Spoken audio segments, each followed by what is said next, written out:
Welcome back to a new episode of Everlasting Summer. We will... I don't believe that we will do that. We're gonna do... Believe it or not, Ulyana wrote. I hate her. I hate her a lot. But we have to do this. Because I want to do the Miko and the final... We just only have 5 routes to do. Okay? So... let's do this. So this is our first question that we need to answer for Ulyana. Attempt to take the kettle, yes. So Alicia wants us to win. You must respect Alicia. She is the only one she will respect us if we win.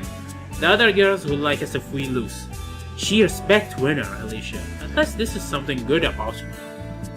Lose against Ulyana. The event of the past day kept flashing bright in my head. That stupid, useless checklist, that foolish tournament. Tonight I had no intention of doing anything, taking anybody. The invitation, my complete situation, was the last thing I would do this evening. I headed to the north. That's where I think I was. I was happy with you to go to the north. I like the best of hometown more than the southern district. Traveling to the Black Sea resort was never my thing either. Boundless forest and field were much clearer to me than beaches and barkhans. Oh yes, this is the stage. Good luck. Yay! Several minutes later, in an open-air stage consisting of several wooden benches and platform appeared before my eyes. I climbed onto the stage.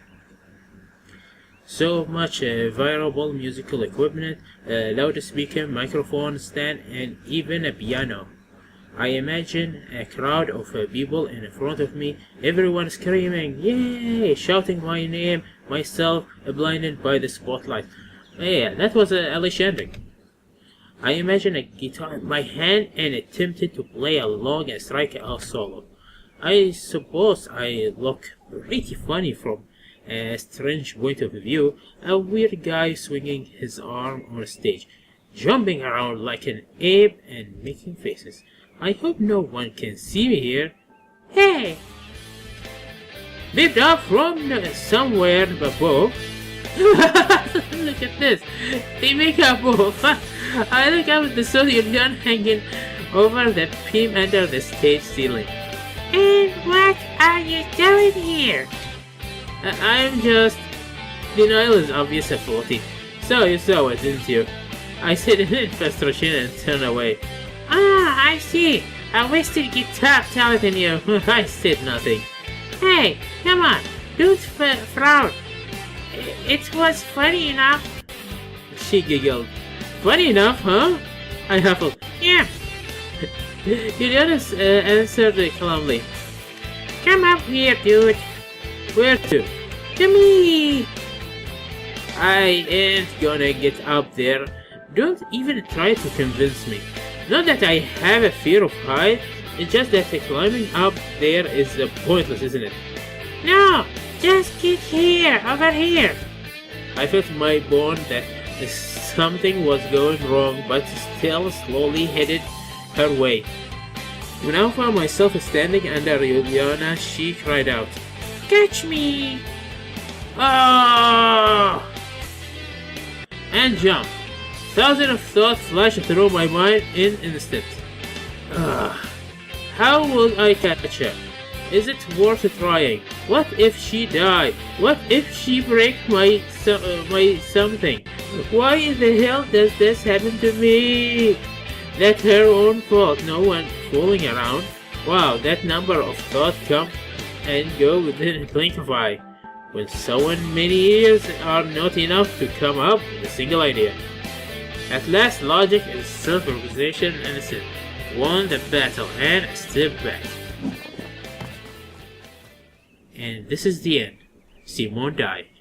Ah, Simone, you died. Game over. Dum, dum, dum. Ulyana landed gently, really, tumbled, instant jumped at her feet and looked at me with offense. Did a kid ever try to jump on you? My niece jumped on me once and ooh, it was hurt. Kids, yes, small, but they're very dense. There are bones, blood, muscle, all this kind of stuff that jump on you. Ooh. She always run to me and jump. Ah! Ooh, it always hurt. Of course, you must pretend that it doesn't hurt, but still hurt. Holy moly, why didn't you catch me? You didn't get hurt? Answered, shifting my gentle. What if I did? Oh, but you didn't. What's up with you? Watch too many B-movie recently? Yeah, didn't you care about me? She grinned. Well, in this situation, surely I do care. I'm flattered. Hey, don't get any idea. Okay, you forgiven for the card. Forgiven for the cards. And you are not? I had no time to finish the sentence. Ulyana jumped off the station and vanished in the dark of the night. I am the dark. I am the night. I am Ulyana. Yep, one more childish trick from the silly girl. Sure, I was worrying about her at the moment, as I would if for anyone else in her place. After once again crushing Ulyana in my mind, I headed toward my cabin. Play football with the sport club? I think? Yeah, sport club. We're doing the sport club thing. I was hoping that I could escape the obligatory work if I pretend that I am helping the sport club. They obviously have tons of members and could probably do just as well without a single extra bear foul.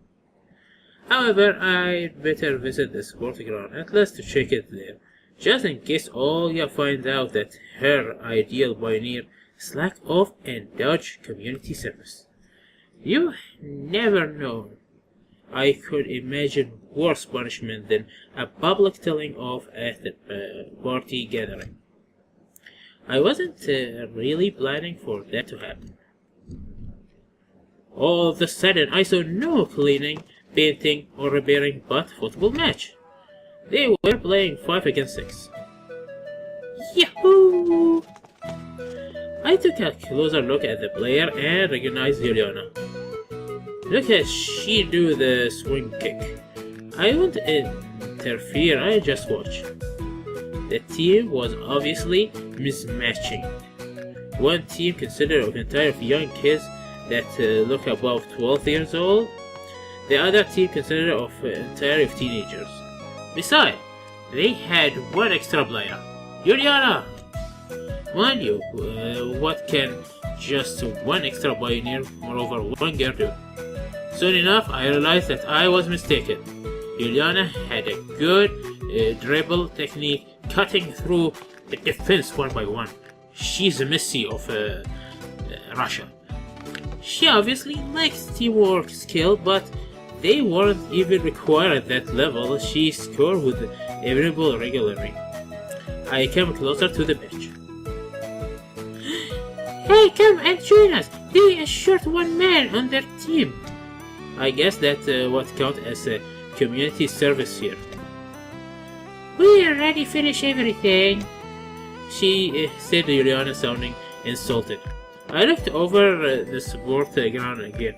The bench were freshly painted, a new net placed behind the goals. How did they manage to get through all this stuff? Come enjoy their team. Well, given that I escaped the last time, I should indeed play now. Balls at the center. We start. With the very first touch, I put the ball into the top corner with a delicate strike. Actually, it wasn't that difficult. The patch was almost 50 meters long, and the goalkeeper of the opposite team couldn't even reach the crossbar. They play against kids, this is unfair. Some time later, we tried it out, despite our team being 7 or 8 goals behind the start. Obviously speaking, one should note that the Ulyana team scored a couple of goals during my time here. More precisely, she scored. You couldn't say that she had Ronaldinho trick or precisely Beckham shot in her pocket. She will just kick the ball into open space and come up toward the goal. She just toe-bumped every time. However, such a dual strategy brought positive results. I could not keep an eye on every opponent and my team were not matched up. Certainly, I played better than all of them, and theoretically I could have scored as many times as I wanted, but it seemed unsportsmanlike to me. Winning isn't everything, it's taking part that counts, isn't it? But after Ulyana wars, penalty shutout! The winner wins the game! I made up my mind that I don't want to lose. At that time of 11-9 in our favor, so it wasn't reasonable to object. You in the goal, I shoot, we switched in. One shot each, yes. I stood at the end and ready. She took run and sent it straight to my hand. That's not fair. What's not fair? I shoot again. Okay, just do it.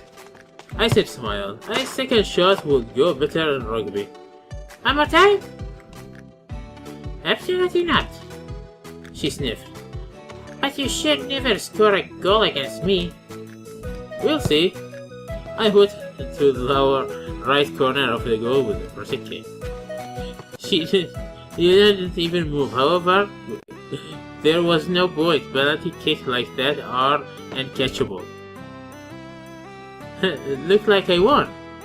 She answered nothing and just looked at me resentfully. Oh, you didn't let me win. I need to lighten the mood. Don't get upset. I just... And then, when the music started playing, called for putting for lunch. Alright, I'll get even with you. Some other time. She laughed, waving her hand, and ran in the direction of the canteen. I jiggled the ball a little and followed her. Creepy story with Ulyana. Sylvia left. I probably should not refuse her after everything she did for me. But I wasn't made for such activity. Oh, look at this picture, it's very funny. Oh, yes, look at this. Yay, we are electronic and... Wait a minute, who's that girl behind? Okay. This is Viola, Lena, Shrek, Sylvia, Ulyana electronic. Is that Olga? This one. Is this Olga? I don't know. Every time... The art is not constant that much. The pioneer kept on dancing. At last they liked the ball. Olga danced too. This is Olga. I consider that not really appropriate. The leader has to keep order around. Especially since she's not 17. Olga came over to me as if she felt that someone debated her professionalism. Hi Olga, why are you not dancing? I don't really want to. Your choice. She smiled frankly. Then I have a perfect task for you. Let me... A task which is... Any other activities seem better than dancing. Really? You cleaned the canteen well today, but I think you haven't fully atoned yet. Really? Ulyana? What? Come here. Ulyana came over to us recently. Will you feed him to me, master? I see you haven't enough dancing for a long time to come. No, I haven't. She was sweating like a pig, so it seemed that is the leader was right. I have task for you to see more. Olga? Ulyana begged. It's dancing time now. It's late. I won't take much time. Sylvia was sorting the book on the library but hasn't finished. You have only a couple of shelves to do.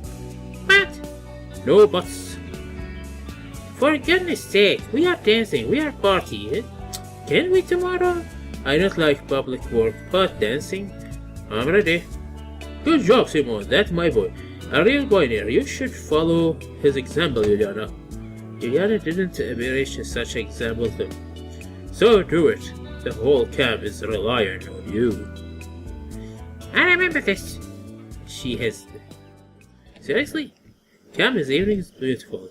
Stars and bees climbing. Only the distant music from the square reminds me that I am not alone here. And Ulyana, who just came back, you could do the cleaning in your dress, though. No, of course not, I grinned. This is all your fault. How this is my fault? She breathed heavily and her face was red tomato. So I wouldn't have been surprised if steam started coming out of the air. It's all you all. Your fault. Why it's me again? If only you just been quiet. What? We'll have a change? She make us do it anyway. Yeah. She wasn't able to speak normally and just hesitated. So, what if I kept silent? Do you think she will let you keep on having fun? Ulyana looked at me. She seemed to calm down a bit. Really? You don't care at all? Oh, you can't even dance. So what if I can't? If you had danced with me, it would have been fun. She returned to her usual childish mood. I might have, but you see how things turn out. We will have chance to see who is better dancer. We approached the library. It was already dark outside.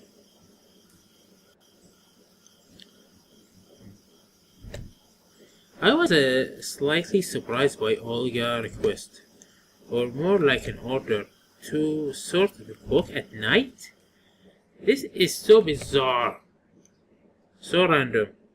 There was no light inside and the switch didn't work, and pleasantly clicking with every touch. It might have actually worked probably, but the light wouldn't turn on. Wait, I'll get the candles. Candles? Oh, this is stupid. I was just about to ask how she knew where the candle and match are when two small lights approached the table next to me. That's better, Ulyana said, satisfied with herself. What next? What next? She looked at me greatly. What will we do next? But how should I know? She kicked. Great. I walked around the bookcase. Olga said something about a couple of shelves. I touched the book and made sure that there was no dust on them. It looked like someone did a really good job before us. Having examined the whole library, didn't find anything clean. The leader must have made a mistake. Suddenly, I heard footsteps from behind. The old cracked floor was squished, so Ulyana wasn't able to sneak up on the unnoticed. Boom! I turned around. Oh my god, I'm so scared, please! Ah, whatever. She turned away recently. It looked really clean in here, so... The dummy Amlati Rao book looked at me reproachfully. I know author from long forgotten years. I wonder if anyone still remembers them. Zania must remember. I'm sure that she remembers everything. By the way, there are something bother me in this story. This is about Soviet Russia. So in the communist era, and Lena was reading Gone with the Wind.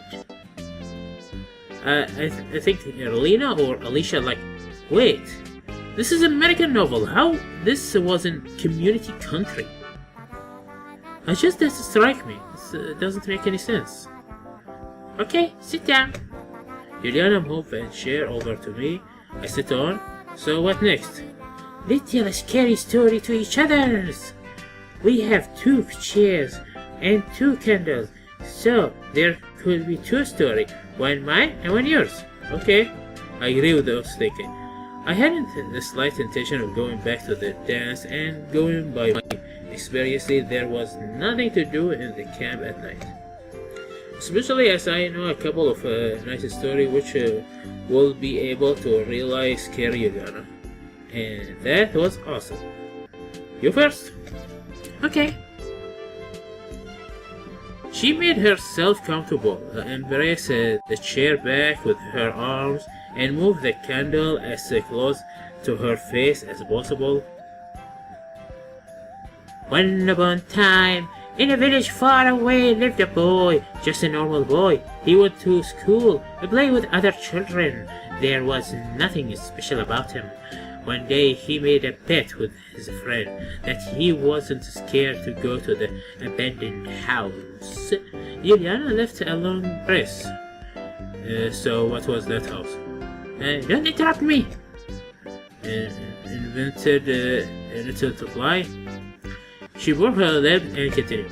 They say a witch have lived in the house, and people still see her ghost there in the night. Nobody knows for sure, but everyone was scared.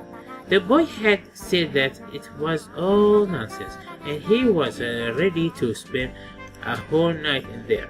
So he did. But he didn't return in the morning. He was found hanged. Ulyana stopped talking again. Thrilled? Did he hang himself with his shoelace? She spit at her. She frowned again. Is that the end? Of course not. Then bury the boy the way that was supposed to be. The coffin and stuff. His relatives and friends agreed, but they couldn't bring him back. After a few days, people start to disappear in the village. Nobody knows how or why. They just vanish into the air. He became the Freddy Frogger. The villagers went to call the police, but a friend of the boys who hanged himself in the witch house told them that he seen the boy. Nobody believed him at first, but people kept on disappearing. Then the villagers decided to dig up the coffin. There was long nails snatched in the inside of the lip, but there was no body. Where did he go? Ulyana moved the candle away from her and made a scary face, or at least what she thought was scary. Ooh. In the end, all of that village disappears, and occasionally pass by near a witch house till that they saw 2 ghosts. Ulyana blew out the candle and stopped talking. Yeah, very spooky, very generic. Very generic, very childish. It looked like the story was finished. Oh, wonderful. I'm not quite a blazer price worthy, but are you scared? Frightened? Oh, I'm just shivered all over. Whatever. Tell your story then. I'm sure I won't even flinch.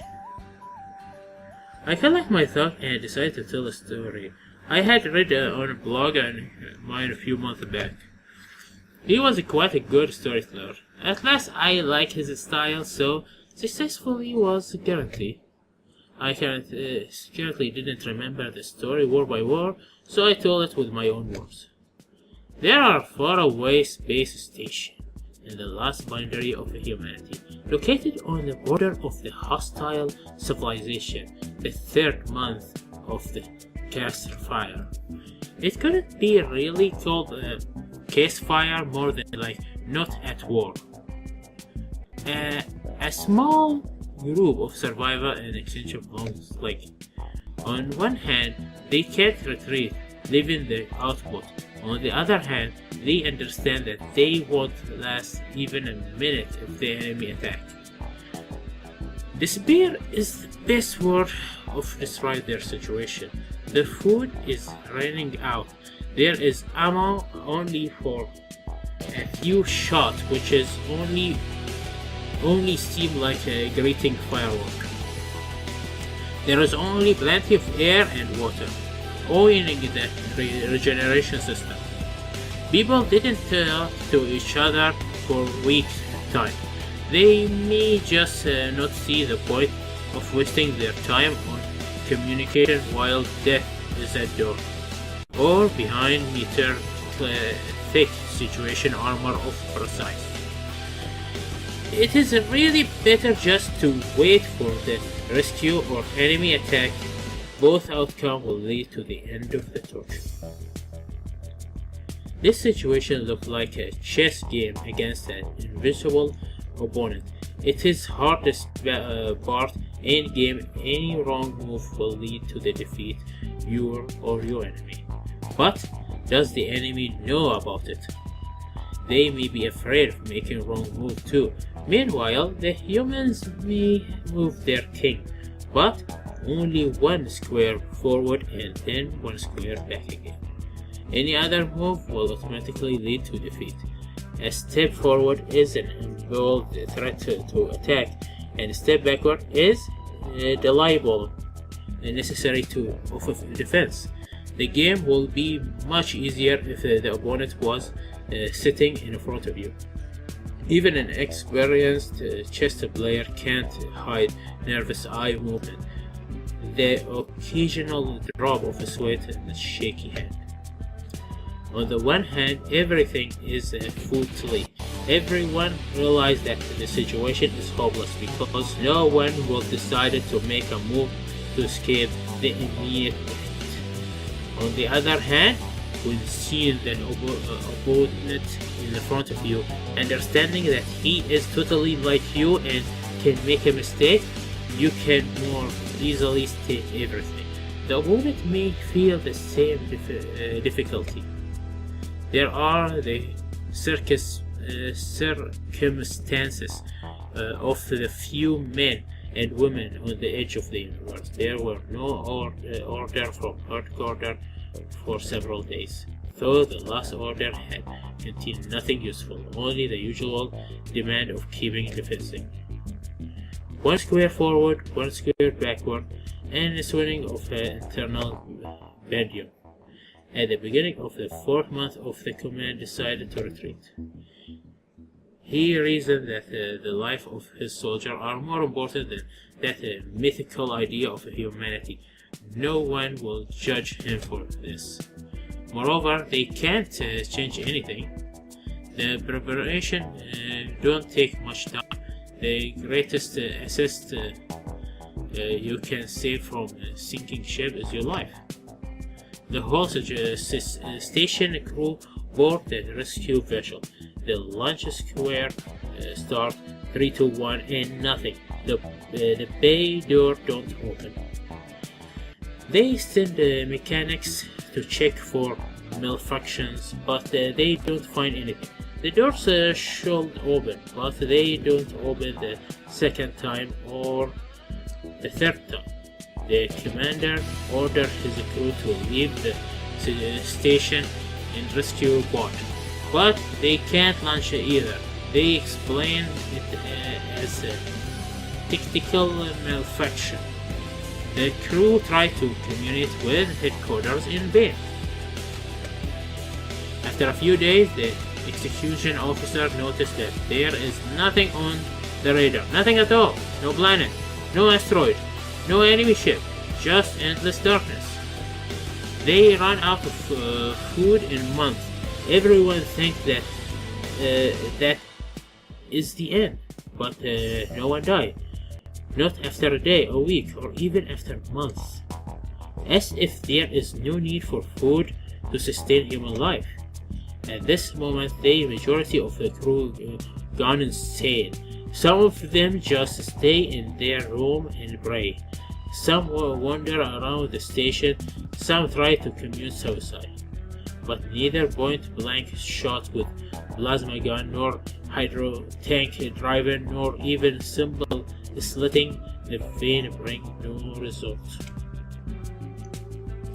Days pass by, months, and maybe even years. Nobody keep a track of time. Insane people recover their mind again, and normal people go insane. It repeats many times. In the end, the crew accepts its condition.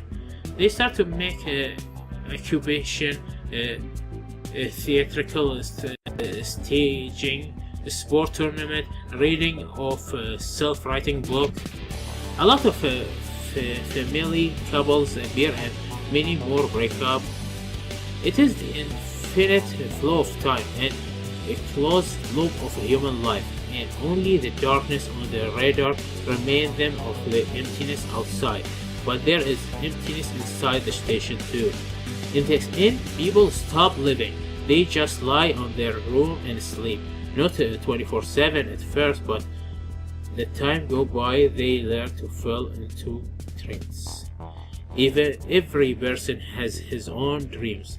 One return to his childhood, one get his lost love back, one defends the idea of humanity with a blast in his hand, some other just wander in space.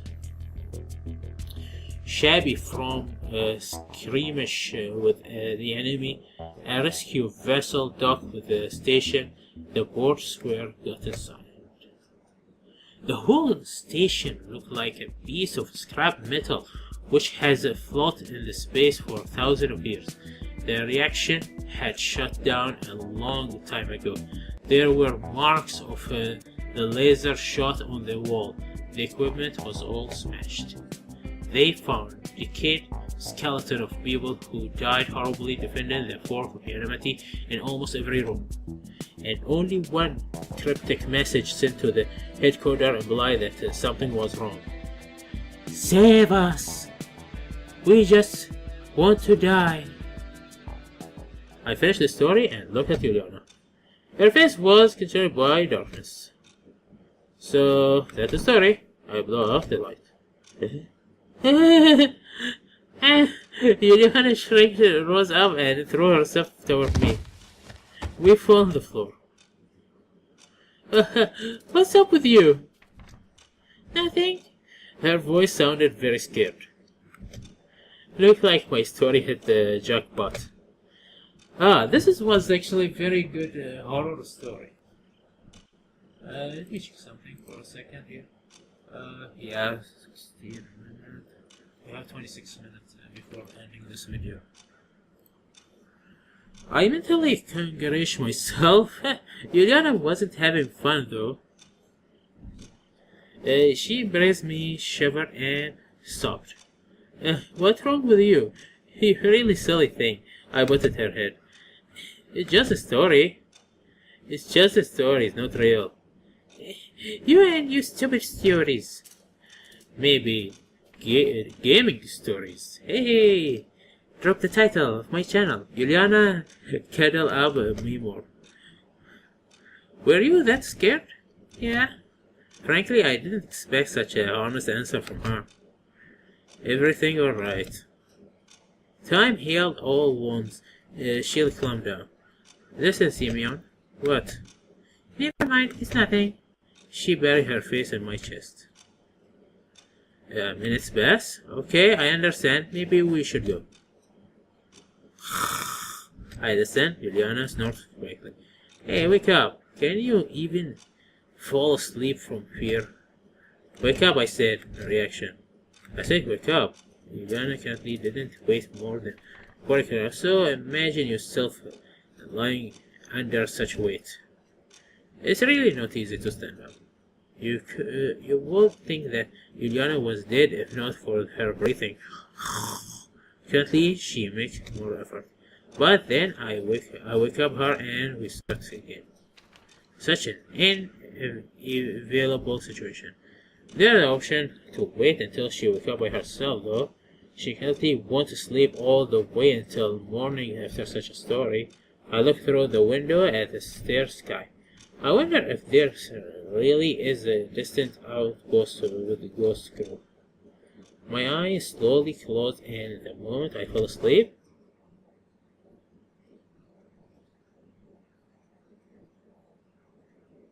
okay, day 4.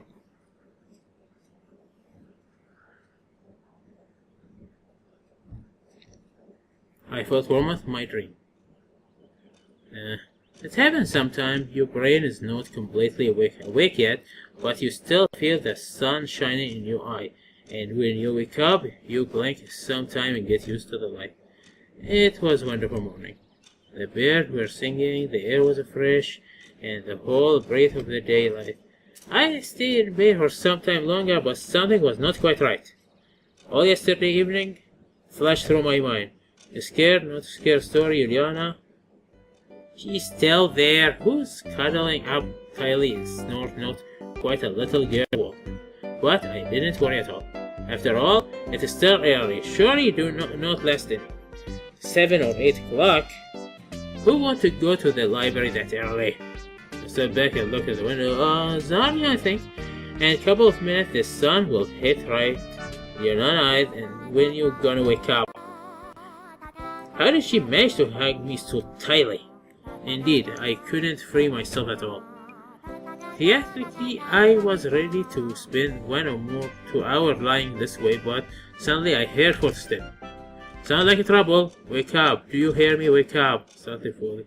My sleeve shaking on her shoulder. Tried to lose, but vain. Meanwhile, the footstep was getting closer. I have saved my cost. Standing up and walking, but what I learned already, so I decided to crawl. My move strongly resembled a Wesenstein, which I never attempt. A soldier dragging his injured officer while under an artillery attack.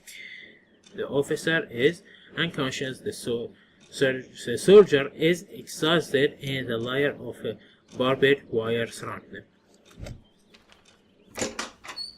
So many standalone images in this scenario alone.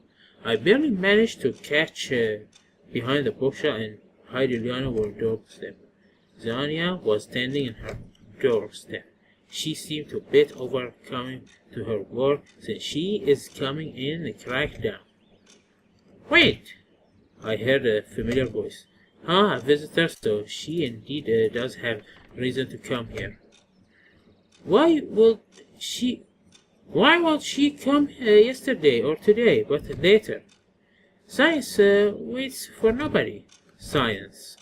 It was electronic. Hold on for a second. I'll find it. She hagged toward us. Barely managed to turn Ulyana around, and that she was in my back, and crawled on all 4 of a nearby bookshelf, where I crawled and tried to catch my breath. What was it? Mathematical cybernetic? She didn't notice us. I like something about the electronic bombardimatic of... What? Are you crazy? Why would we have something like that? It's not military at all. For some time they both were silent. Zanya, what? Let's go down to the river tonight. What for? Well, I have a lot of things to do. Come on, get moving. Your robot is waiting for you. Okay, the door slammed. It was like an empty buff of electronic love struggle. Oh, poor electronic. Seems like he's not a cold-blooded robot after all.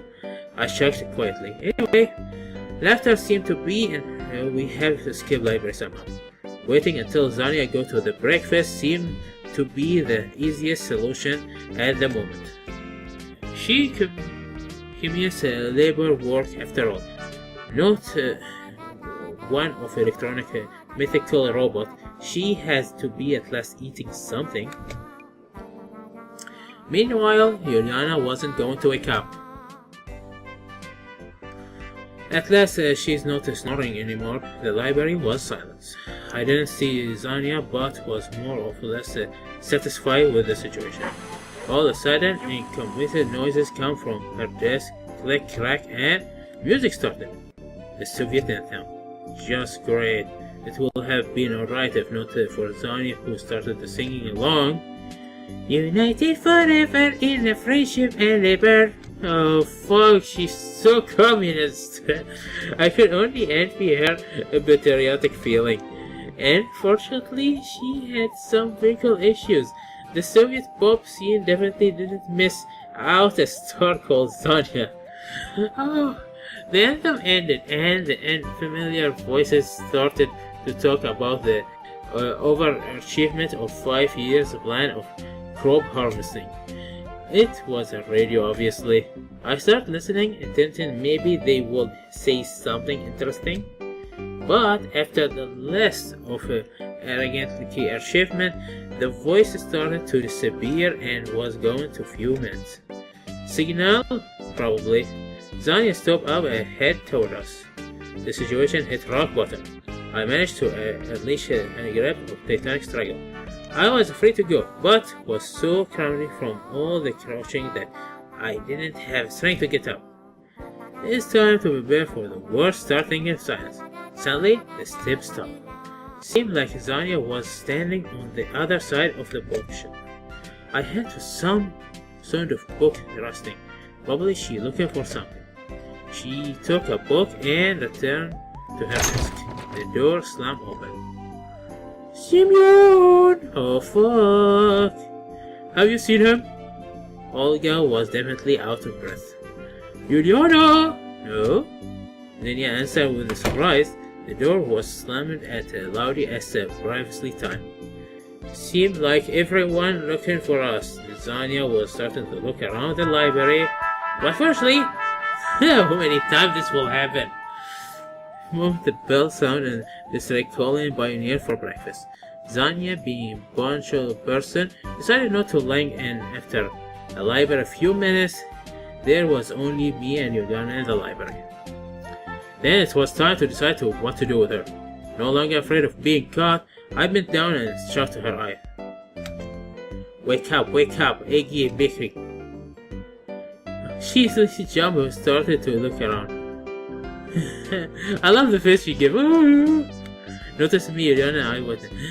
What are you doing here? Playing at spies. Huh? Never mind. Did you sleep well? Yes. Seems she's not yet completely conscious. Breakfast? Yes. We left the library at last. Now, it was certain that I won't have to explain anyone that what. Now it was certain that I would have to explain anything to anyone. How is while Ulyana and myself being there all night long? Sorry for falling asleep like that.